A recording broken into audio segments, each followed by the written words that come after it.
Hello guys, welcome our channel. Guys, మనకి communication skills ఎలా నేర్చుకోవాలని చాలామంది యూట్యూబ్లో సెర్చ్ చేస్తూ ఉంటారు. కమ్యూనికేషన్ అంటేనే ఇంగ్లీష్ ఎలా నేర్చుకోవాలి.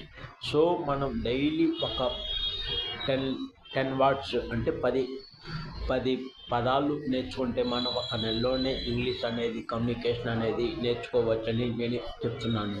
సో అది ఎలాగా అంటే మొదటగా మనం చేయాల్సిందల్లా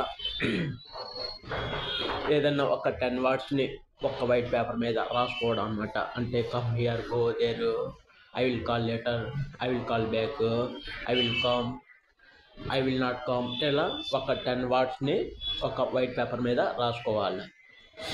అవి ఆ రోజు మొత్తం ప్రాక్టీస్ చేయండి. ఒక 10 నిమిషాలు, ఒక 20 నిమిషాలు అట్లా దాదాపుగా ఆ 10 వర్డ్స్ని 100 సార్లు చదవండి, నో ప్రాబ్లం. అట్లానే మనం 10 రోజుల్లో అంటే చాలా పదాలు మనం సొంతం చేసుకోవచ్చు. అట్లానే అప్పుడప్పుడు ఈ వర్డ్స్ అనేది మనం వాడుతుంటే ఆటోమేటిక్గా మన కమ్యూనికేషన్ స్కిల్స్ అనేది ఇంప్రూవ్ చేసుకోవచ్చని నేను ఈ వీడియో ద్వారా చెప్తున్నాను. సో మరిన్ని వీడియోస్ కోసం మా ఛానల్ ఇప్పుడే లైక్ చేయండి, షేర్ చేయండి. ఎలాంటి టిప్స్ కావాలంటే సబ్స్క్రైబ్ చేసుకోండి. థ్యాంక్స్.